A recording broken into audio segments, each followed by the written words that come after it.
दोस्तों, जिन लोग का सपना होता है सरकारी नौकरी पाना, तो उनके लिए बहुत ही बड़ी खुशखबरी आ गई है।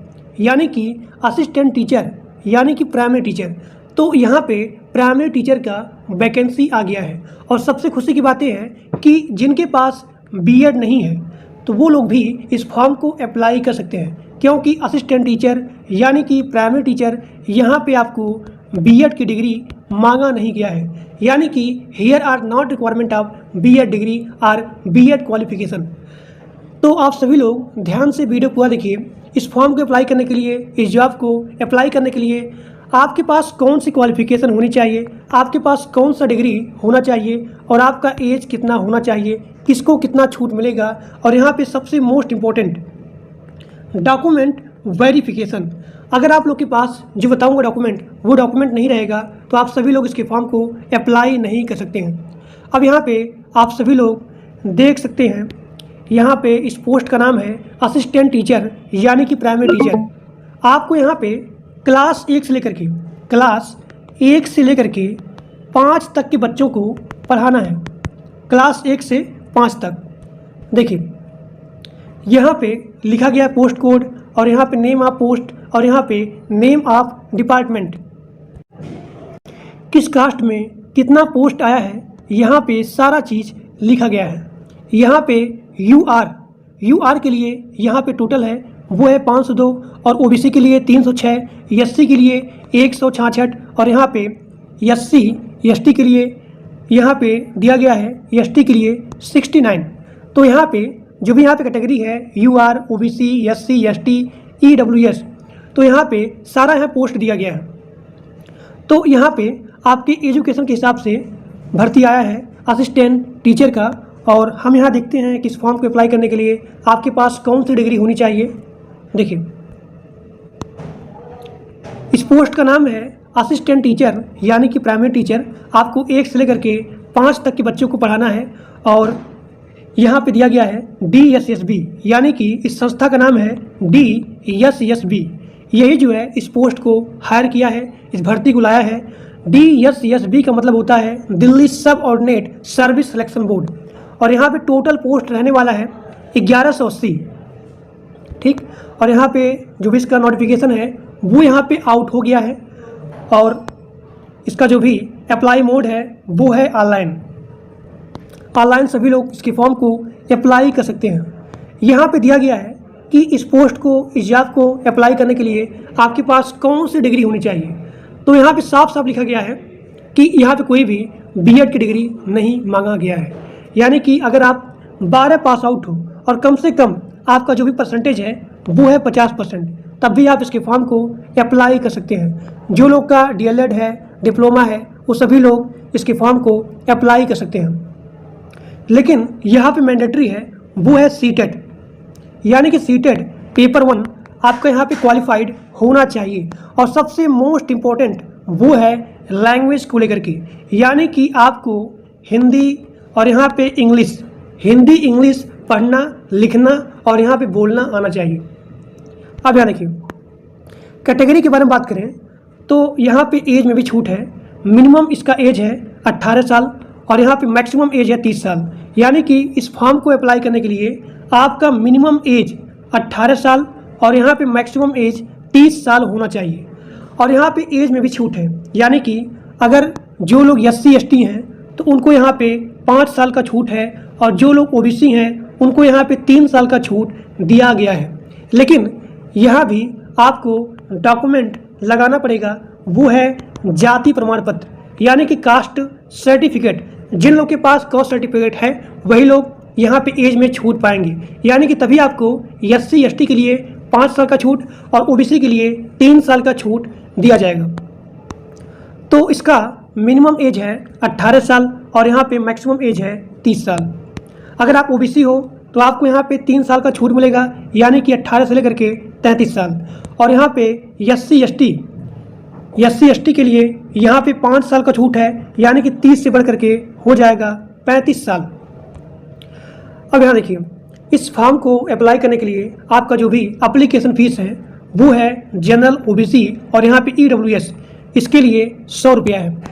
और यहाँ पे SC ST PWD चाहे कोई भी हो, इनके लिए यहाँ पे कोई भी चार्ज नहीं मांगा गया है। और इसका जो भी एप्लीकेशन फ़ीस है, इसको आप ऑनलाइन इसका पेमेंट कर सकते हैं। अब यहाँ देखिए, इस फॉर्म को अप्लाई करने के लिए आपका जो भी स्टार्टिंग डेट है वो 17 सितंबर से स्टार्ट हो जाएगा, यानी कि 17 सितंबर से लेकर के 16 अक्टूबर तक आप इसके फॉर्म को ऑनलाइन अप्लाई कर सकते हैं। अब यहाँ देखते हैं कि इसका सिलेक्शन प्रोसेस क्या रहने वाला है। सिलेक्शन प्रोसेस में सबसे पहले आपका होगा CBT बेस्ड टेस्ट, यानी कि आपका यहाँ पे कंप्यूटर बेस्ड टेस्ट होने वाला है। उसके बाद आपका यहाँ पे होगा डॉक्यूमेंट वेरिफिकेशन, यानी कि सबसे पहले आपका यहाँ पे होगा CBT बेस्ड टेस्ट, उसके बाद आपका यहाँ पे होगा डॉक्यूमेंट वेरिफिकेशन, जो कि सबसे इम्पोर्टेंट होता है डॉक्यूमेंट वेरिफिकेशन। अगर आपका रिटन एग्जाम निकल जाता है तो उसके बाद जो बताऊंगा डॉक्यूमेंट, वो सभी डॉक्यूमेंट आप सभी लोग के पास अवेलेबल होना ही चाहिए। अब यहाँ देखिए, फाइनल सिलेक्शन में आपका यहाँ पे होगा मेरिट बेस्ड या फिर कैंडिडेट प्रेफरेंस। अब देखिए, मिनिमम क्वालिफाइंग मार्क वो है जनरल, और यहाँ पे EWS इसके लिए मात्र 40%, और यहाँ पे OBC के लिए 35%, और यहाँ पे SC ST या फिर PWBD इसके लिए है 30%। और जो भी यहाँ पे एक्स सर्विसमैन है उनको यहाँ पे 5% रिलैक्सेशन दिया जाएगा। अब यहाँ पे सबसे मोस्ट इम्पॉर्टेंट है वो है डॉक्यूमेंट वेरिफिकेशन। यहाँ पे सबसे पहले आपसे मांगा जाएगा पासपोर्ट साइज का फोटोग्राफ, मिनिमम 4 फोटो, और यहाँ पे मैक्सिमम 20 फोटो अवेलेबल होना ही चाहिए, यानी कि अप्लाई से लेकर के ज्वाइनिंग तक आपको यहाँ पे सेम फोटो अवेलेबल होना चाहिए।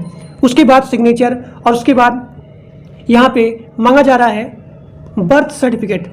तो बर्थ सर्टिफिकेट में या फिर अपना यहाँ पे मतलब कि यहाँ पे मांगा जा रहा है एज प्रूफ। तो एज प्रूफ में आप अपना बर्थ सर्टिफिकेट लगा सकते हैं। जिन लोग के पास बर्थ सर्टिफिकेट नहीं है तो वो लोग यहाँ पे अपना 10 का मार्कशीट या फिर सर्टिफिकेट लगा सकते हैं। और जो भी आपका यहाँ पे क्वालिफिकेशन है उसका सर्टिफिकेट आप लगाएंगे डॉक्यूमेंट वेरिफिकेशन में। अब देखिए, यहाँ पे जितने सारे कास्ट हैं वो सभी कास्ट इसके फॉर्म को अप्लाई कर सकते हैं। अब यहाँ पे जाति प्रमाण पत्र उन्हीं को लगाना है जिनको यहाँ पे एज में छूट मिलेगा, यानी कि SC ST OBC और यहाँ पे EWS। अगर आप अपना जाति प्रमाण पत्र लगाएंगे तभी आपको एज में छूट मिलेगा, ठीक। और यहाँ पे डिसेबिलिटी सर्टिफिकेट, ये भी लोग यहाँ पे अप्लीकेबल हैं। और यहाँ पे मांगा जा रहा है डोमिसाइल सर्टिफिकेट या फिर प्रूफ, और यहाँ पे वैलिड ID प्रूफ। इसके स्थान पे आप अपना आधार कार्ड या फिर वोटर ID या फिर ड्राइविंग लाइसेंस या फिर पासपोर्ट, तो जो भी यहाँ पे आपका फोटो वाला होगा प्रूफ, तो वो चीज़ आप यहाँ पे लगाएंगे। अब देखते हैं कि जो भी इसका ऑफिशियल नोटिफिकेशन है, देखिए यहाँ पे इसका ऑफिशियल नोटिफिकेशन आ गया है कि 17 सितंबर से इसका स्टार्टिंग डेट है, यानी कि 17 सितंबर 2025 से ही इसका आवेदन प्रारंभ हो जाएगा। और इसका लास्ट डेट है वो है 16 अक्टूबर 2025 टिल 11:59 PM। तो आपका यहाँ पे जो भी स्टार्टिंग डेट है वो यहाँ पे स्टार्ट हो गया है 17 सितंबर 2025, और इसका लास्ट डेट है 16 अक्टूबर। और यहाँ पे आप सभी लोग देख सकते हैं, यहाँ पे जो भी पोस्टिंग है वो है असिस्टेंट टीचर, यानी कि प्राइमरी टीचर। और यहाँ पे सारा चीज़ दिया गया है इसके नोटिफिकेशन में। देखिए, यहाँ पे जो भी आपका पोस्ट रहेगा, जो भी आपकी डिग्री रहेगी, उसके बिहाफ पे ही आपको यहाँ पे क्वेश्चन दिया जाएगा, यानी कि जिस पोस्ट के लिए आप अप्लाई कर रहे हैं तो उसी पोस्ट के हिसाब से यहाँ पे आपसे जो भी आपका एग्ज़ाम है उसी बेस पे होने वाली है। और यहाँ पे सारा चीज़ दिया गया है। मैं इसके PDF को अपने व्हाट्सएप ग्रुप में और अपने टेलीग्राम ग्रुप में डाल दूँगा, तो आप सभी लोग इसके पूरे नोटिफिकेशन को अच्छे से पढ़ सकते हैं। देखिए, यहाँ पे सारा चीज़, इसका जो भी पोस्ट है, इसका जो भी यहाँ देखिए, इसका जो भी CBT बेस्ड टेस्ट होने वाला है उसमें सिलेबस क्या रहने वाला है, इन सभी के बारे में यहाँ पे सारा चीज़ दिया गया है। पहला आपका है GI, यानी कि general intelligence and reasoning abilities, ये चीज़ पूछा जाएगा। उसके बाद है GA, यानी कि जनरल अवेयरनेस, और उसके बाद है एथमेटिकल एंड न्यूमेरिकल एबिलिटी।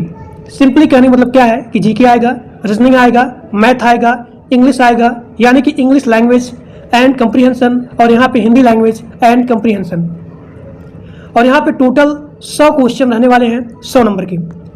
तो यहाँ पे सारा चीज़ दिया गया है। आप सभी लोग ध्यान से इसके पूरे नोटिफिकेशन को पढ़ सकते हैं। तो आज के लिए बस इतना ही, और जो लोग मेरे टेलीग्राम ग्रुप में और व्हाट्सएप ग्रुप में नहीं ज्वाइंट हो, उसका लिंक इसी वीडियो के डिस्क्रिप्शन बॉक्स में दिया गया है। आप सभी लोग जाकर के ग्रुप को ज्वाइन कर लीजिए। तो आज के लिए बस इतना ही। Thank you.